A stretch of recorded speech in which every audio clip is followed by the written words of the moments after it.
All right, and we're rolling. So,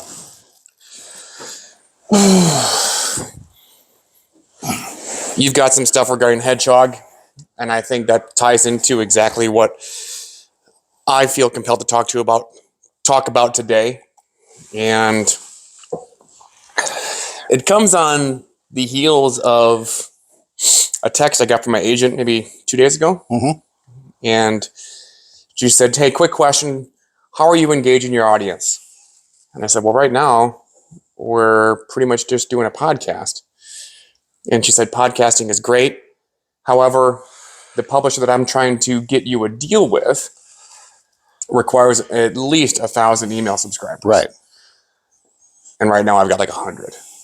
And so then I was just thinking about like, okay, well, then it just spun me back into the messaging, which is something that I think that I have struggled to articulate clearly as far as exactly who it is that you and I are talking to. Sure.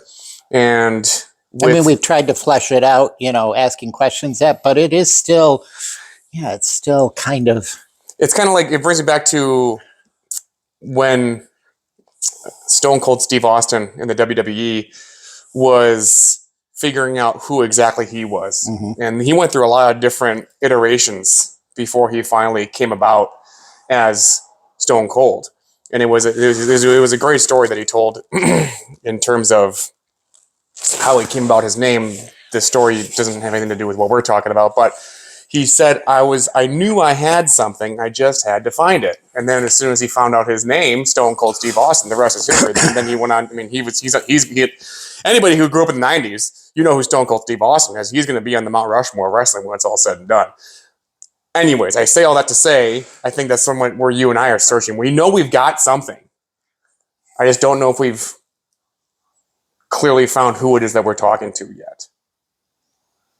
And with you bringing in and wanting to talk about and also me a few weeks ago wanting to talk about the Hedgehog concept, I think we're getting closer. So, yeah. I kind of prepped for the Hedgehog concept and all of that, and I was going to play the contrarian to you, because. Let's do it. So,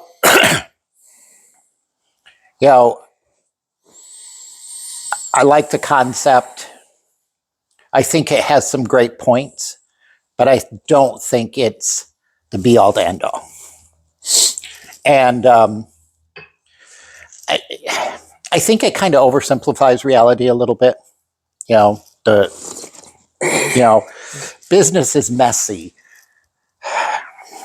The three circles are really clean. Real life's not clean. Mm-hmm. Market shift, market changes, skills change. Mm-hmm. What works today may fail later. What worked for me 25 years ago does not work today. So I think, and I've thought a lot about, my grandson is doing track this year. Mm-hmm. And, he was all locked in on baseball. Mm-hmm. Football in the winter, baseball in the spring. He was baseball. Mm-hmm. And one of the things that you had told me, shared with him, talked to my daughter about, is that don't lock in onto something too early. In terms of instead of specialization in sports, right, as youth. Yes. But I think that can kind of.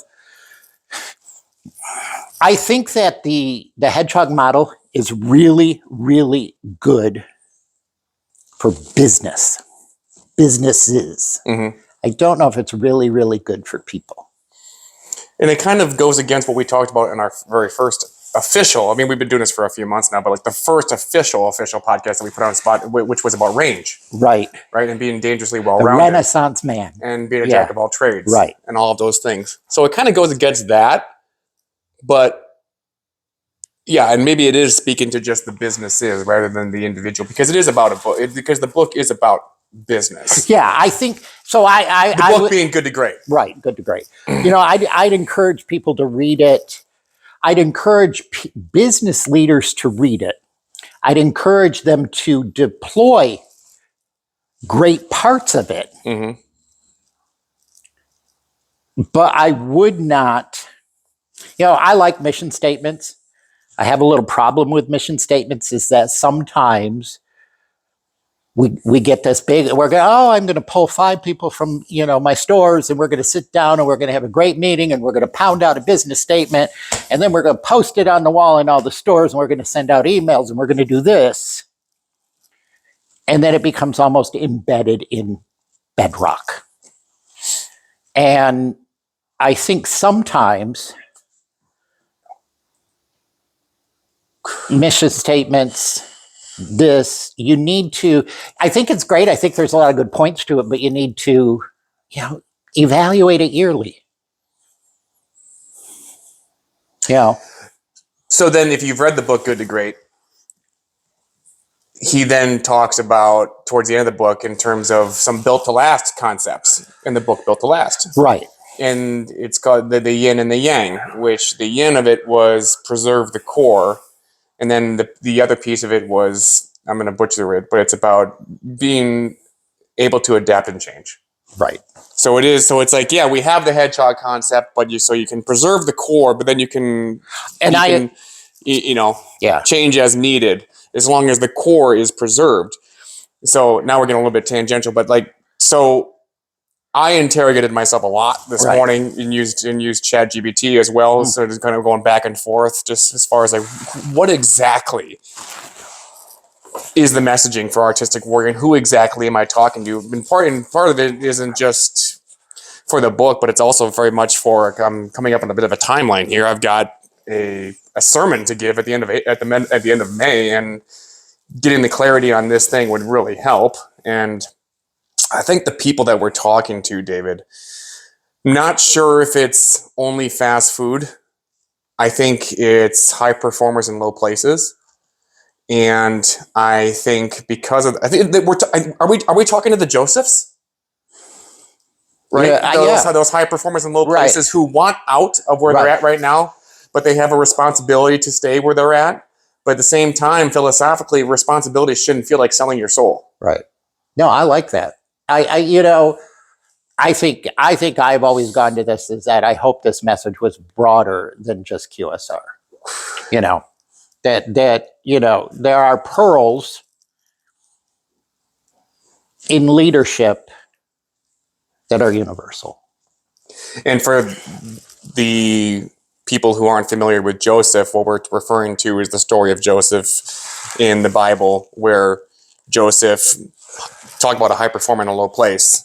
He was in prison for a long time because his brothers had sold him out. And then all of a sudden, just one day, bang, he's Pharaoh's right-hand man. And he brings peace and prosperity to the land because he's telling the Pharaoh, like, hey, these are what your dreams mean, dude. Like, we got to do something about this. So are we talking? But that, that overnight kind of thing wasn't overnight. I mean, he was in Egypt for decades, So he was in low places for a long time, when he was sold into slavery. It wasn't like he was sold into slavery, went into Potiphar's house. I'd have to reread it. And the house, and then the wife made the moves on him and yada, yada, yada. And then he got thrown into, that was not a week. It wasn't 2 weeks. It wasn't a month. It was decades. That before that whole being raised up thing. I say that to say, don't be afraid to put in the time. I think that what happens sometimes with people is that we go into a situation, I'm using myself as an example, and I want to see success now, tomorrow. Instead of saying, I want success tomorrow, but instead of saying that, I'm going to focus on success. This is the thing I like about the hedgehog concept, is that it can bring clarity. It pushes focus, don't you think? Yes. So But to your point, the book talks about it's not. There was a lot of iterations that happened before a company finally lands on Exactly. what their hedgehog concept Yeah. is, or was in this case, in this past tense. And so, again, just to clarify what the hedgehog concept is, and David was mentioning these three circles. Inside these three circles is a statement, and so inside one circle is what you can become deeply passionate about. Right? Emphasis on become deeply passionate about. You're not just chasing whimsy. right. Right? What can you become deeply passionate about? So that's essentially developing the skill set that all of a sudden you begin to fall in love with. And for me, that's leadership, and it just happens to just be in QSR.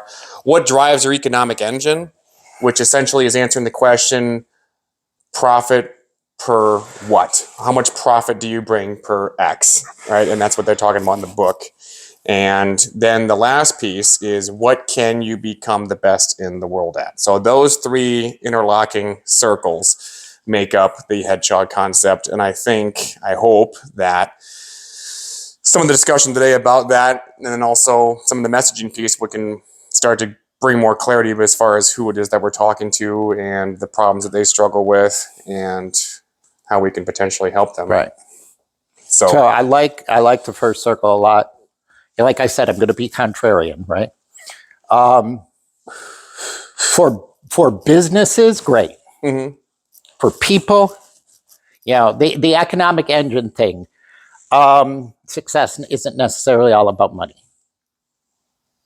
And you and I have talked about this a lot, and I am, you're looking forward, I'm looking back a little bit, and I've shared with you my biggest successes to me now aren't necessarily that, oh, I had multi-million-dollar business and, made this much money and that. My biggest successes, the things that drive me, are the people that I was able to raise up.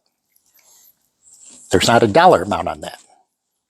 So for the three circles for business, great. Mm-hmm. For individuals, broaden your idea. The other one, I think that be the best in the world at, that's too vague. That's too vague, and it's too relative. Are you the best? Who is the best in the world at basketball?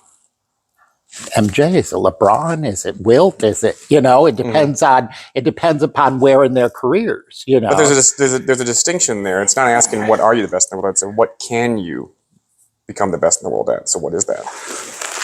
What is that? Yeah. For me, the profit per X question is profit per transformation, in terms of I'm helping people go from this to that, right? You mentioned raising up. I had a one-on-one with my direct report. My quarterly assessment was this past week. And when one question she asked me, she just said, how many people have you promoted? I mean, she went through all the managers. She was like countless team trainers, all of these things. Like, yeah, that's what I do. Right. Right. Yeah, and that's, you can't put that necessarily in the bank and, No, you buy groceries for the family and put gas in the car with that.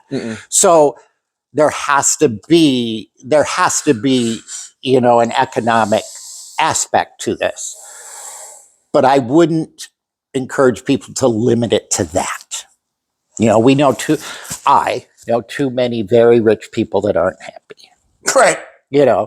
It money doesn't buy happiness, and then they add on, and it sure helps. But and I know some people that I would look at and say, if I measured success by cars and houses and money in the bank and nice clothes, they have none of that. But they're happy people. Those are people I like to hang around with. So then who are we talking to?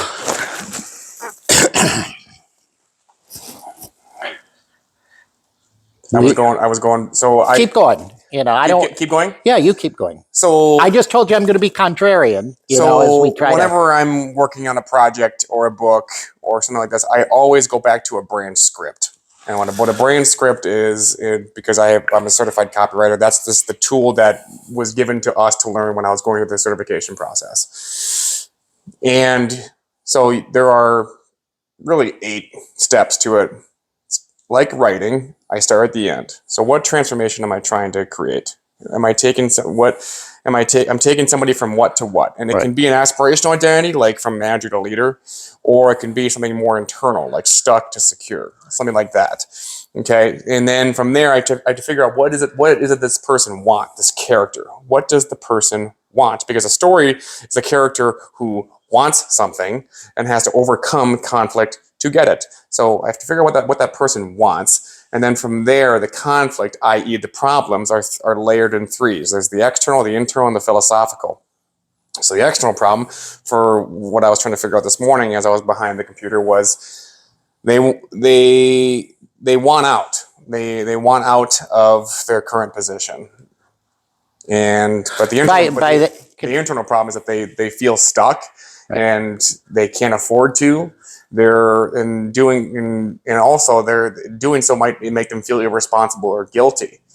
And then what came to me at the track, because I just got back from the track, what came to me when I was working out at the track just now was responsibility shouldn't feel like selling your soul.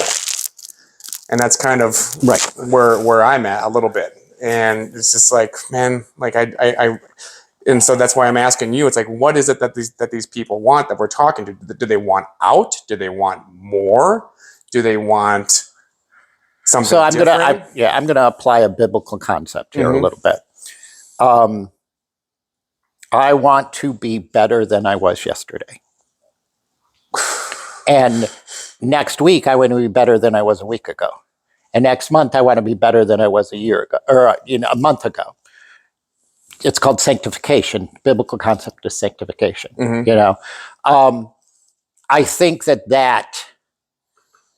the store that you're at right now are so happy that you're there because you are leading them from A, to B to C to D. And I think that's the concept, is that we're going to help you become better than you were yesterday in leadership, in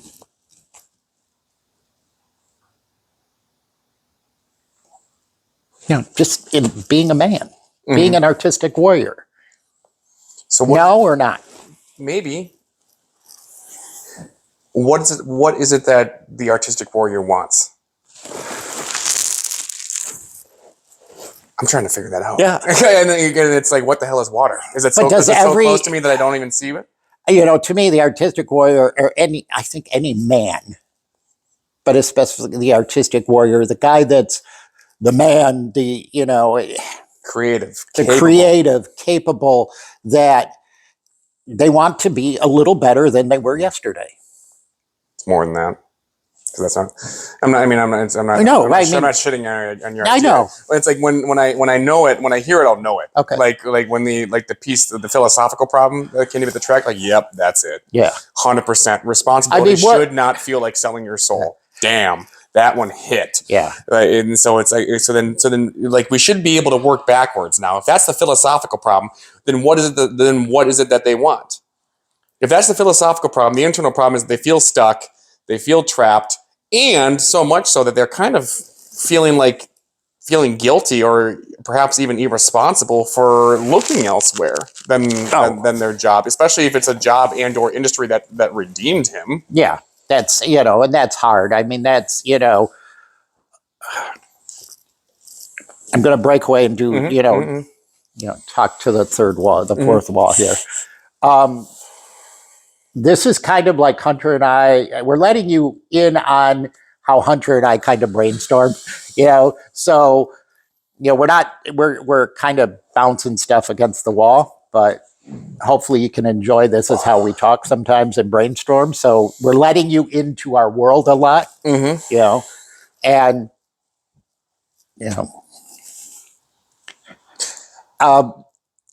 like, what am I actually looking for? What am I actually looking for? Why have I put open to work on my LinkedIn? Why have I looked at other opportunities? Why is it Is it freedom? Is it not wanting to be micromanaged? Is it not wanting myopia with unrealistic expectations? Is like, what is it? What am I like? What?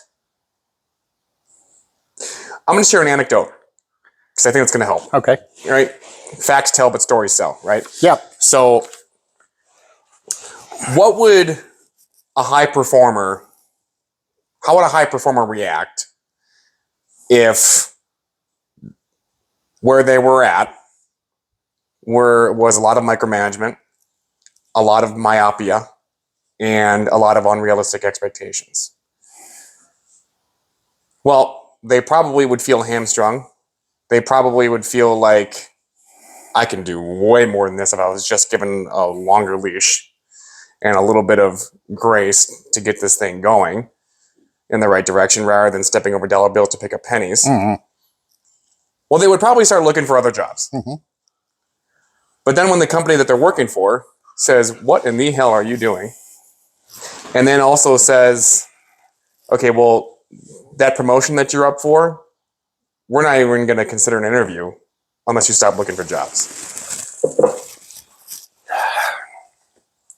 So like, what the hell? So then I'm not trying to throw anybody under the bus. I'm trying to get down to Sure. to the crux of the problem, which is what is it that I want?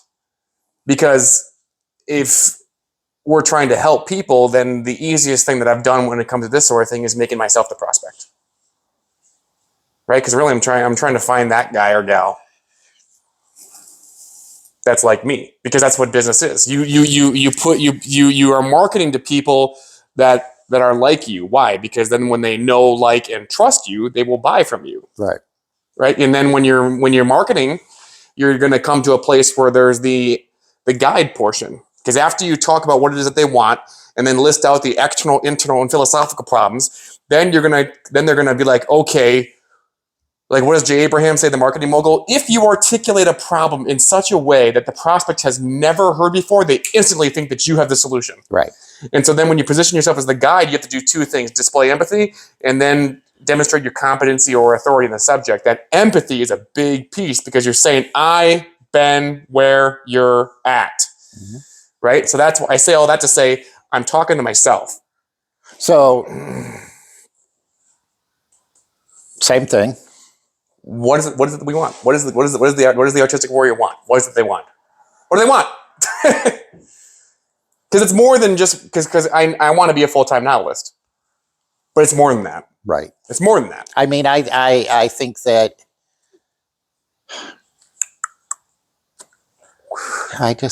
for me, it's I want to keep improving every day. Is it something simple? Like, I want to be heard? Am I not being heard right now? Is nobody listening? Are you making an impact where you're at right now? Oh, yeah. Oh, yeah. Oh, yeah. And that's not enough. That isn't necessarily what I want. I don't want, it's not that I don't like making an impact. I love making an impact. Mm-hmm. I love the people that I work with because the people at this location, and I'm not glory chasing. No. But they genuinely love me. Right. And I genuinely love them. Yeah. I mean, it's night and day, some of the conversations we've had the past week or so in terms of not that you didn't love, I mean, you were more specific in your love when you talked about it or your admiration or from the unit you were at. This one feels like more all-encompassing when you talk about this unit and that there's so much potential there and how excited you are. Mm-hmm.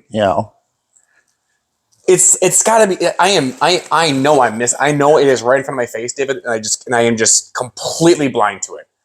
So let's look at a different example. When I was in the gym business, very simple: what a kid wanted and what their external problem was. Mm-hmm. What a kid wanted to get faster. External problem, slow. Mm-hmm. Why? It's like very simple, right? Right. They want to get faster, but the problem is that they're slow. And that makes them feel invisible in front of their coaches. And then the philosophical problem was like kids in high school should not be feeling invisible, especially if they want to play in college or all of these things. I mean, that can hurt a kid's confidence for a long time to feel invisible in front of a coach. Like, so, I say that as a comparison to here. It should be simple, and I feel like I'm missing it. I'm missing it. If the external problem is that they can't afford to leave, or I think that's the external problem, isn't it? Because I can't afford to leave. If I were to leave, then who's going to provide for the family? Mm-hmm. That's a problem. Right. Yeah. And since I can't afford to leave, and since I don't have a way out right now, I feel stuck. I feel trapped. I feel. But then there's some other. So I'm gonna. There's other things, because it's Right. like two things can be true. I can be incredibly grateful for where I'm at right now And want to be somewhere and still else. be dissatisfied. Sure. Right. But the same thing too. I the two words that popped into my head right now when you were talking about that. There is a big difference between settling and contentment, right? Mhm. I think sometimes people think they're the, opposite sides of the same coin. So what I'm saying is, you feel you're not where you want to be right now. Is that the want? Yeah, Egotistic warrior? They don't want to settle. They don't want to settle, and they're having a hard time how to be contented without settling. How to be content where you're placed right now without settling where you're placed right now. We're throwing things out. So how to be content without settling, I don't know. You just said, I want to be here. Yeah, it's kind of. There's a difference between want and need, I want to be here. I want to do this. It's kind of like praying for one life, providing in another. Yeah. Providing in one life, praying for another. Yeah, this is it. At this season in your life, this may be where you're supposed to be. Right. So if at this season in your life, if this is where you're supposed to be, make the best of it. Right. So there it goes back to the hedgehog thing. Be the best that you can be at where you're at, but don't settle. Settling is not just taking the willing to work off the LinkedIn page. Mm-hmm. Settling is taking the willing to work off the LinkedIn page because I want to work and be content within the system that I'm in and do the best that I can be. Mm-hmm. Settling is taking it off and not looking. Which is where I was talking about the philosophical problem. Like, responsibility shouldn't feel like selling your soul. No. And that's how it kind of feels. That's right, but it's not. It's not. It's like, well, fuck that. Like, that's I mean, you got very upset about that, and you felt like you were being controlled, and people are telling me what to do. All of that BS. Mm-hmm. No one can control you, but obviously God. Mm-hmm. So and then yourself. So if you're in His will, you can do all things if you're in His will. That brings up another philosophical distinction: how you live life on your terms without abandoning His will. Yeah, well, this isn't a Bible, but there you go. Yeah. Mm-hmm. I mean, I love when people, I am an evangelical, charismatic Christian. I have a lot of Pentecostalism in me.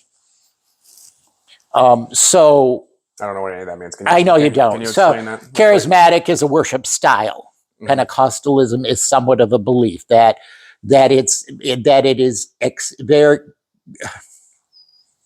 speaking in tongues, dancing, mhm, being slayed in the spirit. It's a very a very experiential Christianity. All right. Mm-hmm. And I think sometimes what happens is, and I'm going to stay with me, folks, because I want to bring this back to business. Yeah. So I think sometimes Pentecostalism is so experiential that we're always looking for an audible word from God. Mm-hmm. You know, I want to feel him hold my hand. I want to hear him in my ear. Mm-hmm. You know, that we forget that we've got 66 books in a library Mm-hmm. that are a word from God. Yeah. You know, but then on the other side of the coin, there are denominations that are so Bible study that they don't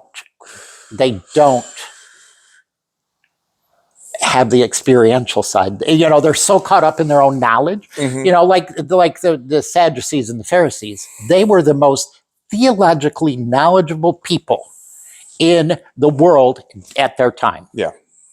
They knew more about the Torah than any other person in the world. They had to memorize that. You know, they had to be able to quote it back word for word just to be considered, you know, in a Sadducee, a priest, right? Mm-hmm. Mm-hmm. They knew so much about theology and about the Bible, yet they missed the Messiah. Mm-hmm. So, bringing it back to business, be the best that you can be where you are now. That doesn't mean that you may go somewhere else. So, don't settle, be content. Don't settle, but do your best. I've had too many people, too many employees that QSR is not for me. This job is not for me. You know, that quiet quitting crap, Mm-hmm. right? Mm-hmm. I don't know. I'm just throwing things out there and you're going to take them and you're going to gel them. Yeah, not wanting to settle is close. I think we're getting closer with that. What do they want? What is it that they want? What does the artistic warrior want? What do they want? What do they want? So if we apply the hedgehog concept, Mm-hmm. they want to be the best in the world at something. Yeah. But what is the world? Is it be the best that you can be at where you are? Be the best in your neighborhood? Be the best in your city? I take it somewhat literally. Be the best in your state. I take it somewhat literally. I mean, you know, it's. Are you hearing what I'm saying? You take it literally, yeah. And so I to me, the best in the neighborhood, best in the city, best in the state doesn't apply to me. I actually do want to be the best in the world at something. I just don't know what that is. So you want to be in the best in the world at something. Yeah. What can I? Per the book, the But- language. What can I be the best in the world Right. at? But the artistic warrior wants to be the best at something. Mm-hmm. But the artistic, you know, every single artistic warrior can't be the best at the same thing. No. So they want to not settle. Keep going. I'm Pull up the book. I'm turning it over in my head. So you don't settle, but be the best that you can be at where you're at without settling or compromising.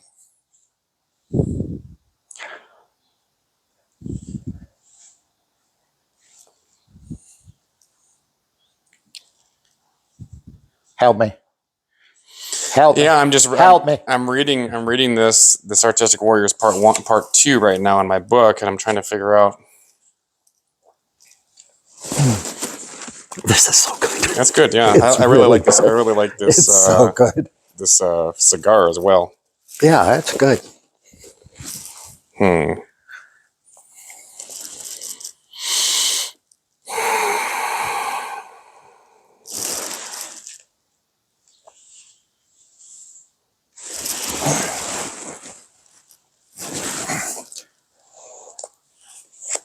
So Do they want to help other?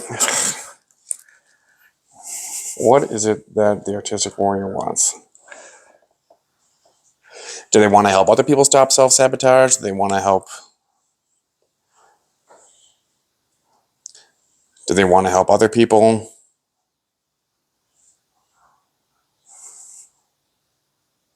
Do they want to help other people be redeemed as much as or more than they have? So I've always wanted, I would get frustrated with some managers that we had, or district managers, whatever, leaders Yeah. that were so afraid of their people being better than them. That's the gym. I know, right. And that, Like, you made the comment before we started. mm-hmm. And I'm paraphrasing a little bit, so you're going to have to help me. That you told your team that I don't need to be there. Right? Not needed, but wanted. Not need, yeah. Yeah, they said they don't need me. My AGM texted me and said they don't need me, And but you- they want me. Right. But so It's not that we don't need you, but she said, yeah. She's like, it's not that we need you to do the physical work, but we need you. We need the positivity. We need the proper leadership characteristics in terms of when there's a problem, not looking to place blame, but getting pissed off enough to try and find the solution, and then immediately fixing it. Like things like that I think that are say that again. getting pissed off. Say about the blame and the fixing of the solution. Not looking to place blame, but getting pissed off to try and find a swift solution and doing that expediently. Mm-hmm. That's the role of a leader, though.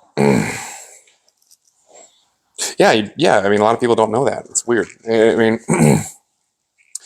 I don't know. A leader in I have to be really careful here, because one of the things that my wife, 40 years next week, Mm-hmm. 40 years. In 1 week, 40 years. Yep. My wife, countless times throughout my career at Subway and being a leader and, being the boss, Mm-hmm. I would have to take a step back sometimes, because my wife would check me and say, "I'm not one of your employees. Don't talk to me lately." Yeah. And sometimes they just want to be heard. Maybe not necessarily looking for you to solve something. They just want to be heard. So is that what the artistic warrior wants? Does he or she want to be heard? Are they not being listened to? Yeah. I think a lot of people that have that in that leadership thing, you can be an artistic warrior no matter where you're at. It's like, okay, I'm not being heard, but I also don't have a way out. So I feel trapped. I feel stuck. I feel irresponsible for even thinking about leaving because this industry redeemed me. But you're not. I think you're conflagrating settling with contentment. You are not settling. You're not being disingenuous. You're not being dishonest by being the best that you can be where you're at. say it again. I said I think you're conflagrating contentment with Settling.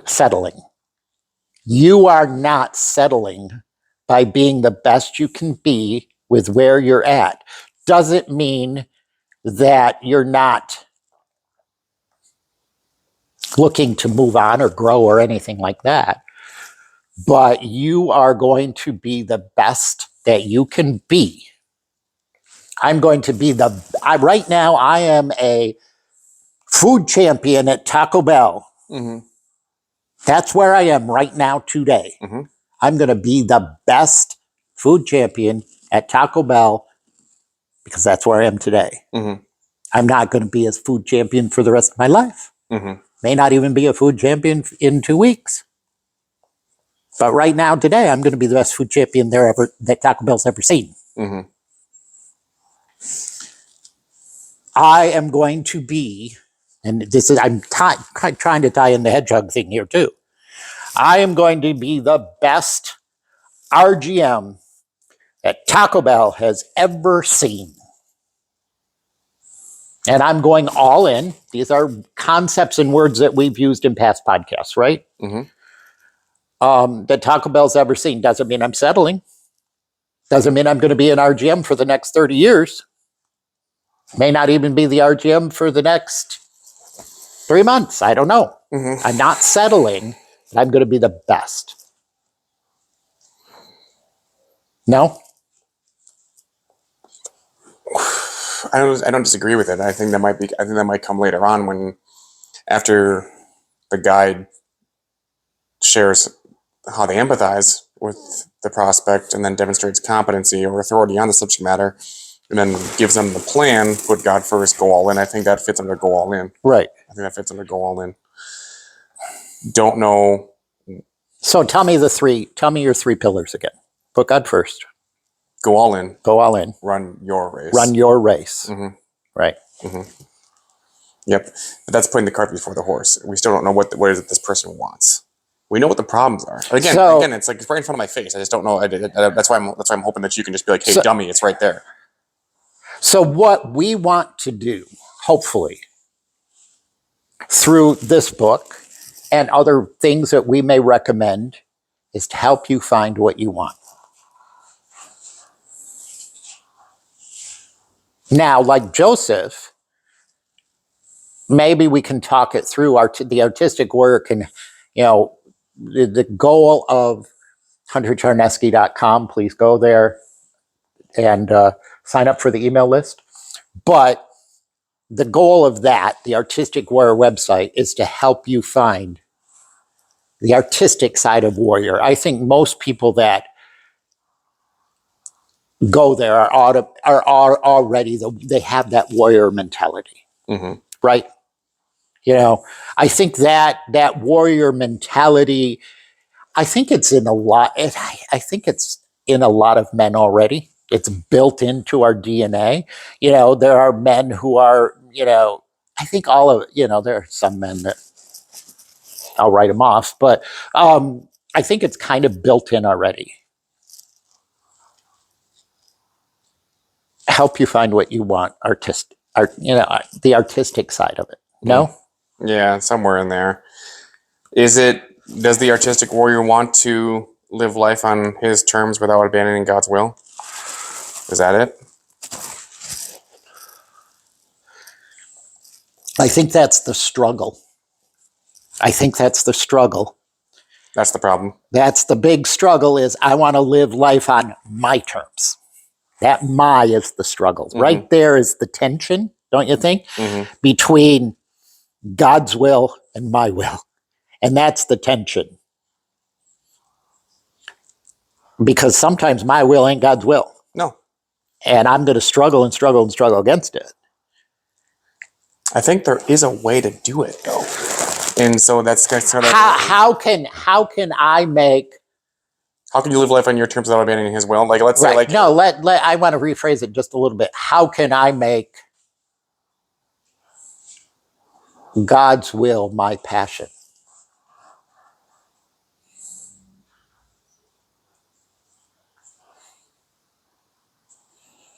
Because sometimes I think that's cross purposes. My passion and God's passion for me are cross purposes.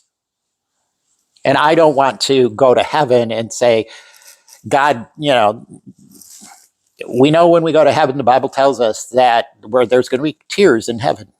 Because there's a specific verse where it says Jesus will wipe away every tear. That doesn't happen until we get to heaven, right? Mm-hmm. But he'll wipe away every tear immediately. That'll be gone. But I think that crying part, that tear part, comes when we see what his will was for us versus what our will was. And if we had only submitted. Submission to God is not a bad thing. Yeah, I think men fight against submission a lot. Mhm. Mhm. But I don't know. That was a good one. I'm throwing stuff against the wall here, Hunter, That was a good one. and I think that how can I turn God's will for my life into my passion for my life?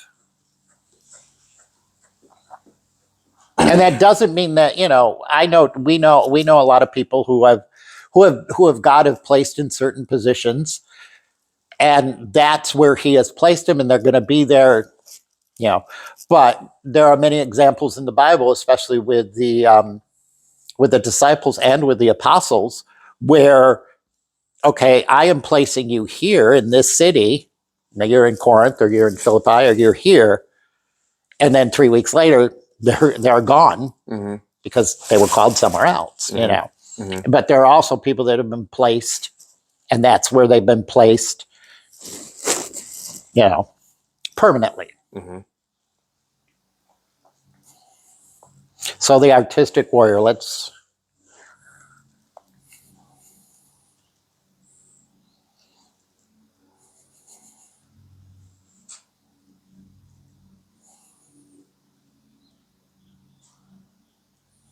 The external problem, if the philosophical problem is responsibility shouldn't feel like selling your soul, the internal problem is feeling stuck, trapped, even irresponsible or guilty for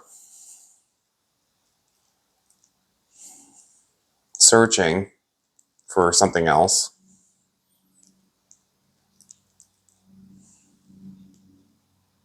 But the external problem is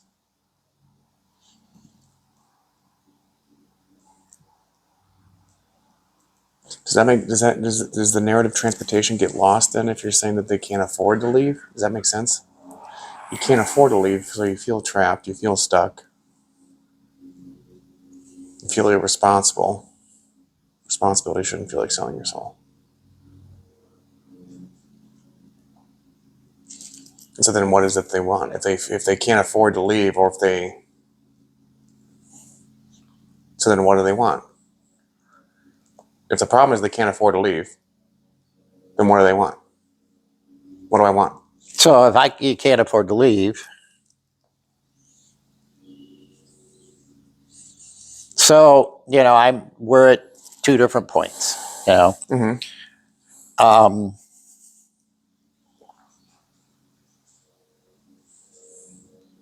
Yeah. Good question. I really need to think, Mm-hmm. So I knew from a very young age that I wanted to be a husband and a dad. Mm-hmm. I mean, and it, it took me a while so I knew at a very young age I wanted to be a husband and a dad, right? I got married young, had kids young, wanted to do that. I mean, and it sounds, I don't think it's, it doesn't sound like what typical toxic masculinity, sow your seed kind of shit sounds like, right? Mm-hmm. But I knew that I always wanted to be a husband and a father. Knew that from a young age. And I feel that was my calling, and that's where God planted me. And, there are peaks and valleys, but 40 years later, it's kind of cool. But so that was what I wanted to be. That was where I felt I was placed. Everything else around that then was if I wanted to be a husband and a father, part of being a husband and a father was to be a provider. Mm-hmm. So I wanted to be a husband and a father. That's where I was placed. That was my passion. That's where I wanted to be. So I didn't struggle as much with the feeling stuck part. Does that make sense? Mm-hmm. Okay, I want to be a husband and a father. Husband and father is a provider. So the way to accomplish that, I don't care what it is. Mm-hmm. I'm going to accomplish that part of it. And, if I have to accomplish that in QSR, I'm going to accomplish it in QSR. If I have to accomplish it in hospitality, I'm going to accomplish it in hospitality. If I have to accomplish it by door dashing, I'm going to accomplish it by door dashing, right? Mm-hmm. So that part of, I never, that part of having a job where I felt I was stuck, I never felt I was stuck in a job. There were times where I felt underappreciated. There were times where I felt my direct reports were idiots. And there were times where it's like, I could do this job so much better than you. And I know I can, and I know I'm more talented than you.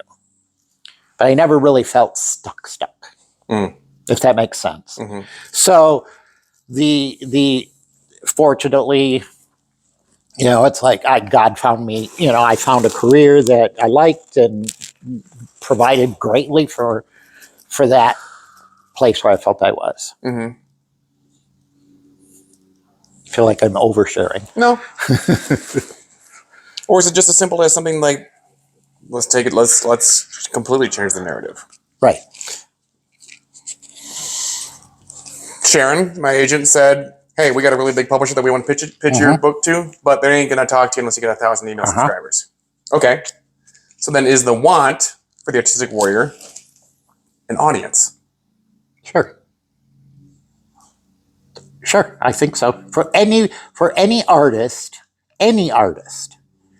no matter what your art is, if your art is architecture, if your art is writing, if your art is music, if your art is painting, if your art is acting, if your art is whatever that is, you're not an artist unless you have an audience, right? I mean, It's not a successful one. Right. I mean, you can. It's okay to tie success to money with art. It's okay to tie success to money. There's nothing money. Right. Money is just a tool.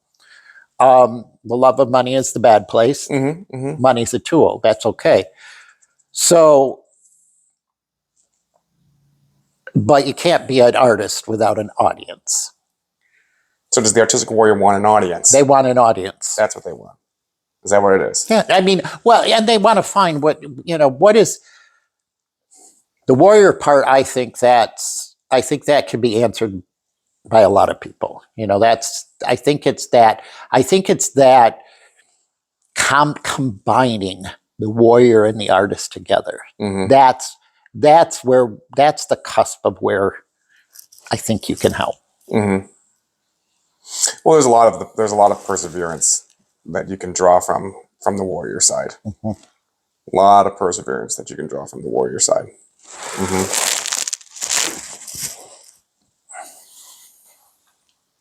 But can you be an artist without an audience? Sure. You can, Sure, but maybe not an artistic warrior. Right. I think the artistic warrior wants an audience. Right. Mm-hmm. They know they got something good. They're gifts from God. They know that. He knows that. And the only problem is he doesn't have an audience. He's not being heard. Right?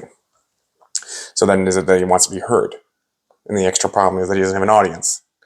And so the internal problem is that he feels stuck, kind of somewhere in there. And then I'd have to digest. I'd have to think more on the philosophical piece. And we're coming up on our time now. Yeah, so I got to get going. You got to be somewhere. But what I might do is I might come in and just do a solo episode tomorrow and as a part 2 to this, because as David alluded to, he's got 40 years coming up next week. So he and I won't be able to do this next week. So I might just come back and do a part 2 by myself tomorrow. So leave a 5-star rating. Yep. Go to huntercharneski.com and apply to is that? Yeah. So, I mean, if you get any value out of this whatsoever, then please, go to huntercharneski.com and sign up for the newsletter, because we got a way better book, in my opinion. I mean, obviously the more more times you do a thing, right, you're going to get better at it. Book 2, I would hope, is better than book 1. I got to read some of the drafts of it. I loved it. I mean, I was more into reading the book 2 than I was in this one, even though I like this book. Yeah, book 2. Yeah, book 2. Please Dream Responsibly is the name of the book. Yeah, So- I still like the old name, What was the old? minivan. Oh, yeah, that might be a part title, part 3 or something like that. But, anyways, yeah, we'll probably do a part 2 tomorrow with yours truly. So that's that. Thanks. Bye.